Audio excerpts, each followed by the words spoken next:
100 ഒഴിച്ച് എല്ലാ വ്യക്തികളും നോമിനേഷൻ വന്നു കഴിഞ്ഞു. നിലവിൽ 8 പേരാണ് ആ വീട്ടിലുള്ളത്.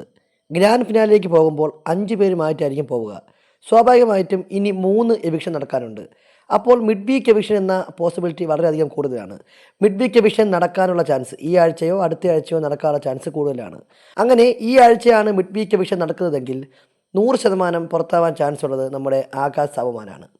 നെവിൻ്റെ കാര്യവും ഡേഞ്ചർ സോണിലാണ്. പക്ഷേ നെവിൻ മിഡ് വീക്കായിട്ട് പോകുമെന്ന് തോന്നുന്നില്ല. നെവിൻ ഈ ആഴ്ച അവസാനിക്കുന്ന ആ ലാസ്റ്റ് വീക്കെൻഡ് എപ്പിസോഡിൽ ലാലേട്ടൻ മിക്കവാറും പുറത്താക്കും എന്നാണ് മനസ്സിലാക്കുന്നത്. അതിനുശേഷം വീണ്ടും 6 പേരുമായിട്ട് ഗ്രാൻഡ് ഫിനാലിലേക്ക് പോകുമോ എന്നാണ് കണ്ടറിയേണ്ടത്. കാര്യം ഇനി നിലവിലുള്ള 8 പേരിൽ 3 പേരെ ആ വീട്ടിൽ നിന്ന് പുറത്താക്കേണ്ടതുണ്ട്. അത് മണി ബോക്സ് അല്ലെങ്കിൽ പണപ്പെട്ടിയുടെ കേസ് വന്നപ്പോൾ പണം കിട്ടുന്ന ആൾക്കാർക്ക് അവിടെ നിൽക്കാം എന്നുള്ളൊരു ഫെസിലിറ്റി ഉള്ളതുകൊണ്ട് തന്നെ പണപ്പെട്ടി എടുത്തും ആരും പുറത്തു പോകാനുള്ള പോസിബിലിറ്റി ഉണ്ടാവില്ല. അതുകൊണ്ട് തന്നെ 3 പേരെ എവിക്റ്റ് ആക്കിയിട്ട് മാത്രമേ ഗ്രാൻഡ് ഫിനാലിലേക്ക് പോകാൻ പറ്റൂ. അപ്പോൾ എന്തായാലും മിഡ് വീക്ക് എവിക്ഷൻ ഉറപ്പാണ്. ഈ ആഴ്ചയാണ് മിഡ് വീക്ക് എവിക്ഷൻ നടക്കുന്നതെങ്കിൽ അതിലൂടെ ആകാശ് സാവുമാൻ ബിഗ് ബോസ് വീട്ടിലോട്ട് വിട പറയാനുള്ള പോസിബിലിറ്റി വളരെ കൂടുതലാണ്. ബിഗ് ബോസുമായി ബന്ധപ്പെട്ട കൂടുതൽ ലൈവ് എക്സ്ക്ലൂസീവ് അപ്ഡേറ്റുകൾക്കായി നമ്മുടെ ചാനൽ സബ്സ്ക്രൈബ് ചെയ്യുക.